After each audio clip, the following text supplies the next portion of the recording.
That we bring in House Foreign Affairs Committee Chairman, Texas Republican Michael McCaul. Chairman McCaul, good to have you here today. Thanks, Martha. Explain your take on this $1 billion in weapons, why it's being approved at this point, right after we saw the pause in some of those larger bombs that were withheld.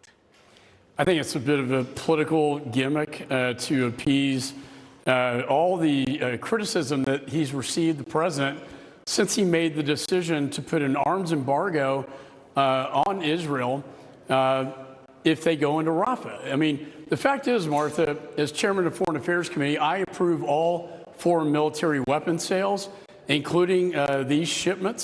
Congress appropriated with the intent to spend the money on weapons to go to Israel, and yet this president, without any consultation with Congress, has decided to stop and withhold the shipments. Now, this new one that he has announced will take probably 2 years to even get into Israel, and they put the condition that it cannot be used in Rafah.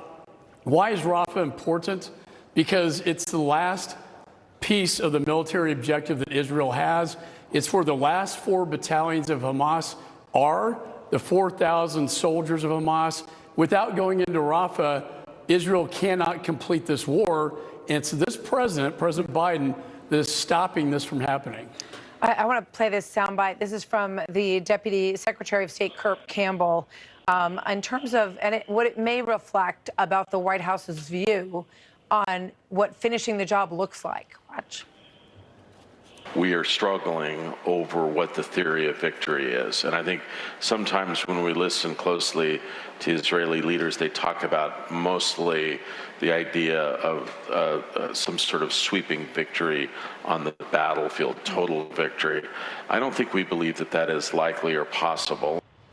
So is that an indication that the White House does not believe that eradicating Hamas, which was the original goal after October 7th and which we supported, is actually feasible or will happen or can happen? Well, it is the goal of the Prime Minister, Netanyahu. I've spoken with him. His goal is to eradicate Hamas. It's not like some ragtag team of terrorists. These are literally like it's a military operation, military battalions, 4,000 of them. They're out of, they've eradicated 19 already. You have 4 remaining in Rafah. And he's going to do it with or without us, Martha. And I think it's better that the United States, as we have normally done in the past, support the best ally we have in the Middle East, and that's Israel, to help them complete the last phase of the military operation so that we can get to the next phase, which would be this peaceful resolution, the talks between Saudi, Israel, and the Arab nations. Yes. Well, we wouldn't be where we are if it weren't for October 7th and it weren't for Hamas and the hold that they have over the people of Gaza. We'll see where this goes. Chairman McCaul, thank you very much. Thank you, Martha. Good to see you, sir. So President Trump attorney